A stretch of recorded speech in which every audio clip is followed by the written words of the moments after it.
A Study in Scarlet by Sir Arthur Conan Doyle. Part 1. Chapter 1. Mr. Sherlock Holmes.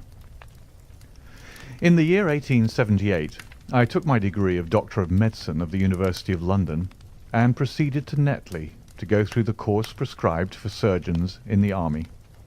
Having completed my studies there, I was duly attached to the 5th Northumberland Fusiliers as assistant surgeon. The regiment was stationed in India at the time, and before I could join it, the Second Afghan War had broken out. On landing at Bombay, I learned that my corps had advanced through the passes and was already deep in the enemy's country. I followed, however, with many other officers who were in the same situation as myself, and succeeded in reaching Kandahar in safety, where I found my regiment and at once entered upon my new duties.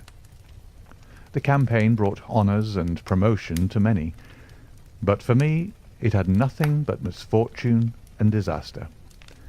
I was removed from my brigade and attached to the Berkshires, with whom I served at the fatal battle of Maiwand. There I was struck on the shoulder by a Jezail bullet, which shattered the bone and grazed the subclavian artery. I should have fallen into the hands of the murderous Ghazis had it not been for the devotion and courage shown by Murray, my orderly, who threw me across a pack-horse and succeeded in bringing me safely to the British lines. Worn with pain and weak from the prolonged hardships which I had undergone, I was removed with a great train of wounded sufferers to the base hospital at Peshawar. Here I rallied, and had already improved so far as to be able to walk about the wards and even to bask a little upon the veranda, when I was struck down by enteric fever, that curse of our Indian possessions. For months my life was despaired of, and when at last I came to myself and became convalescent, I was so weak and emaciated that a medical board determined that not a day should be lost in sending me back to England. I was dispatched, accordingly, in the troop ship Orontes, and landed a month later on Portsmouth jetty, with my health irretrievably ruined, but with permission from a paternal government to spend the next 9 months in attempting to improve it. I had neither kith nor kin in England, and was therefore as free as air, or as free as an income of 11 shillings and sixpence a day will permit a man to be. Under such circumstances, I naturally gravitated to London, that great cesspool into which all the loungers and idlers of the empire are irresistibly drained. There I stayed for some time at a private hotel in the Strand, leading a comfortless, meaningless existence, and spending such money as I had, considerably more freely than I ought. So alarmingly did the state of my finances become, that I soon realized that I must either leave the metropolis and rusticate somewhere in the country, or that I must make a complete alteration in my style of living. Choosing the latter alternative, I began by making up my mind to leave the hotel and to take up my quarters in some less pretentious and less expensive domicile. On the very day that I had come to this conclusion, I was standing at the Criterion bar when someone tapped me on the shoulder, and turning around, I recognized young Stamford, who had been a dresser under me at Bart's. The sight of a friendly face in the great wilderness of London is a pleasant thing indeed to a lonely man. In old days, Stamford had never been a particular crony of mine, but now I hailed him with enthusiasm, and he in his turn appeared to be delighted to see me. In the exuberance of my joy, I asked him to lunch with me at the Holborn, and we started off together in a hansom. "Whatever have you been doing with yourself, Watson?" he asked in an undisguised wonder, as we rattled through the crowded London streets. "You are as thin as a lathe, and as brown as a nut." I gave him a short sketch of my adventures, and had hardly concluded it by the time that we reached our destination. "Poor devil!" he said commiseratingly, after he had listened to my misfortunes. "What are you up to now?" "Looking for lodgings," I answered, trying to solve the problem as to whether it is possible to get comfortable rooms at a reasonable price. "That's a strange thing," remarked my companion. "You are the second man to-day that has used that expression to me." "And who was the first?" I asked. "A fellow who was working at the chemical laboratory up at the hospital. He was bemoaning himself this morning because he could not get someone to go halves with him in some nice rooms which he'd found, and which were too much for his purse." "By Jove!" I cried. "If he really wants someone to share the rooms and the expense, I'm the very man for him. I should prefer having a partner to being alone." Young Stamford looked rather strangely at me over his wine-glass. "You don't know Sherlock Holmes yet," he said. "Perhaps you would not care for him as a constant companion." "Why, what is there against him?" "Oh, I didn't say there was anything against him. He's a little queer in his ideas. An enthusiast in some branches of science. As far as I know, he's a decent fellow enough." "A medical student, I suppose?" said I. "No, I have no idea what he intends to go in for. I believe he is well up in anatomy, and he is a first-class chemist. But as far as I know, he's never taken out any systematic medical classes. His studies are very desultory and eccentric, but he has amassed a lot of out-of-the-way knowledge which would astonish his professors." "Did you never ask him what he was going in for?" I asked. "No. He is not a man that it is easy to draw out, though he can be communicative enough when the fancy seizes him." "I should like to meet him," I said. "If I am to lodge with anyone, I should prefer a man of studious and quiet habits. I am not strong enough yet to stand much noise or excitement. I had enough of both in Afghanistan to last me for the remainder of my natural existence. How can I meet this friend of yours?" "He is sure to be at the laboratory," returned my companion. "He either avoids the place for weeks, or else he works there from morning to night. If you like, we shall drive round together after luncheon." "Certainly," I answered, and the conversation drifted away into other channels. As we made our way to the hospital after leaving the Holborn, Stamford gave me a few more particulars about the gentleman whom I proposed to take as a fellow lodger. "You mustn't blame me if you don't get on with him," he said. "I know nothing more of him than I have learned from meeting him occasionally in the laboratory. You proposed this arrangement, so you must not hold me responsible." "If we don't get on, it will be easy to part company," I answered. "It seems to me, Stamford," I added, looking hard at my companion, "that you have some reason for washing your hands of the matter.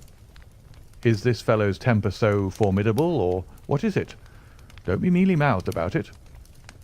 "It's not easy to express the inexpressible," he answered with a laugh.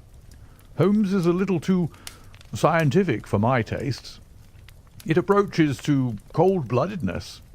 I could imagine his giving a friend a little pinch of the latest vegetable alkaloid, not out of malevolence, you understand, but simply out of a spirit of inquiry in order to have an accurate idea of the effects. To do him justice, I think that he would take it himself with the same readiness. He appears to have a passion for definite and exact knowledge." "Very right, too." "Yes, but it may be pushed to excess. When it comes to beating the subjects in the dissecting rooms with a stick, it is certainly taking rather a bizarre shape." "Beating the subjects?" "Yes, to verify how far bruises may be produced after death. I saw him at it with my own eyes." "And yet you say he's not a medical student?" "No. Heaven knows what the objects of his studies are. But here we are, and you must form your own impressions about him." As he spoke, we turned down a narrow lane and passed through a small side door, which opened into a wing of the great hospital. It was familiar ground to me, and I needed no guiding as we ascended the bleak stone staircase and made our way down the long corridor with its vista of whitewashed wall and dun-coloured doors. Near the further end, a low-arched passage branched away from it and led to the chemical laboratory. This was a lofty chamber, lined and littered with countless bottles. Broad, low tables were scattered about, which bristled with retorts, test tubes, and little Bunsen lamps with their blue flickering flames. There was only one student in the room, who was bending over a distant table absorbed in his work. At the sound of our steps, he glanced around and sprang to his feet with a cry of pleasure. "I've found it! I've found it!"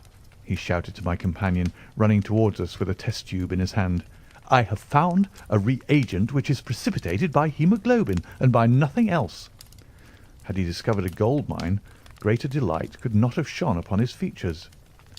"Dr. Watson, Mr. Sherlock Holmes," said Stamford, introducing us. "How are you?" he said cordially, gripping my hand with a strength for which I should hardly have given him credit. "You have been in Afghanistan, I perceive." "How on earth did you know that?" I asked in astonishment. "Never mind," said he, chuckling to himself. "The question now is about hemoglobin. No doubt you see the significance of this discovery of mine." "It is interesting, chemically, no doubt," I answered. "But practically?" "Why, man, it is the most practical medico-legal discovery for years. Don't you see that it gives us an infallible test for blood stains? Come over here now." He seized me by the coat sleeve in his eagerness and drew me over to the table at which he had been working. "Let us have some fresh blood," he said, digging a long bodkin into his finger and drawing off the resulting drop of blood in a chemical pipette. "Now I add this small quantity of blood to a litre of water. You perceive that the resulting mixture has the appearance of pure water. The proportion of blood cannot be more than 1 in a million. I have no doubt, however, that we shall be able to obtain the characteristic reaction."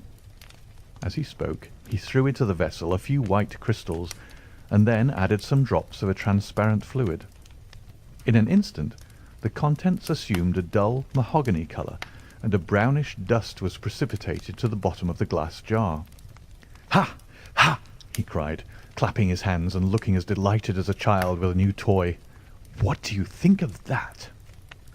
"It seems to be a very delicate test," I remarked. "Beautiful, beautiful. The old Guiacum test was very clumsy and uncertain. So is the microscopic examination for blood corpuscles. The latter is valueless if the stains are a few hours old. Now, this appears to act as well whether the blood is old or new. Had this test been invented, there are hundreds of men now walking the earth who would long ago have paid the penalty of their crimes." "Indeed," I murmured. "Criminal cases are continually hinging upon that one point. A man is suspected of a crime months perhaps after it has been committed. His linen or clothes are examined, and brownish stains discovered upon them. Are they blood stains, or mud stains, or rust stains, or fruit stains? Or what are they? That is a question which has puzzled many an expert. And why? Because there was no reliable test. Now we have the Sherlock Holmes test, and there will no longer be any difficulty." His eyes fairly glittered as he spoke, and he put his hand over his heart and bowed as if to some applauding crowd conjured up by his imagination. "You are to be congratulated," I remarked, considerably surprised at his enthusiasm. "There was the case of von Bischoff at Frankfurt last year. He would certainly have been hung had this test been in existence. Then there was the Mason of Bradford, and the notorious Muller, and the Lefebvre of Montpellier, and Samson of New Orleans. I could name a score of cases in which it would have been decisive." "You seem to be a walking calendar of crime," said Stamford with a laugh. "You might start a paper on those lines. Call it the Police News of the Past." "Very interesting reading it might make, too," remarked Sherlock Holmes, sticking a small piece of plaster over the prick on his finger. "I have to be careful," he continued, turning to me with a smile, "for I dabble with poisons a good deal." He held out his hand as he spoke, and I noticed that it was all mottled over with similar pieces of plaster, and discoloured with strong acids. "We came here on business," said Stamford, sitting down on a high three-legged stool and pushing another one in my direction with his foot. "My friend here wants to take diggings, and as you were complaining that you could get no one to go halves with you, I thought I had better bring you together." Sherlock Holmes seemed delighted at the idea of sharing his rooms with me. "I have my eye on a suite in Baker Street," he said, which would suit us down to the ground. You don't mind the smell of strong tobacco, I hope?" "I always smoke ships myself," I answered. "That's good enough. I generally have chemicals about and occasionally do experiments. Would that annoy you?" "By no means." "Let me see. What are my other shortcomings? I get in the dumps at times, and don't open my mouth for days on end. You must not think I'm sulky when I do that. Just let me alone, and I'll soon be right." "What have you to confess now? It's just as well for two fellows to know the worst of one another before they begin to live together." I laughed at this cross-examination. "I keep a bull-pup," I said, "and I object to rows because my nerves are shaken, and I get up at all sorts of ungodly hours, and I'm extremely lazy. I have another set of vices when I'm well, but those are the principal ones at present." "Do you include violin playing in your category of rows?" he asked anxiously. "It depends on the player," I answered. "A well-played violin is a treat for the gods.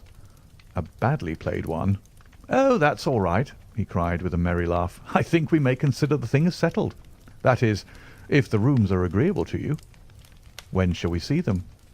"Call for me here at noon tomorrow. Then we'll go together and settle everything," he answered. "All right, noon exactly," said I, shaking his hand.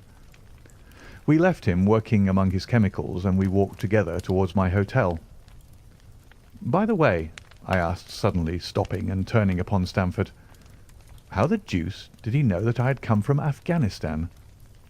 My companion smiled an enigmatical smile. "That's just his little peculiarity," he said. "A good many people have wanted to know how he finds things out." "Oh, a mystery, is it?"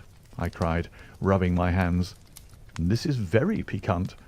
I am much obliged to you for bringing us together. The proper study of mankind is man, you know." "You must study him, then," Stamford said as he bade me good-bye. "You'll find him a knotty problem, though. I'll wager he learns more about you than you about him. Good-bye." "Good-bye," I answered, and strolled on to my hotel, considerably interested in my new acquaintance. End of chapter 1.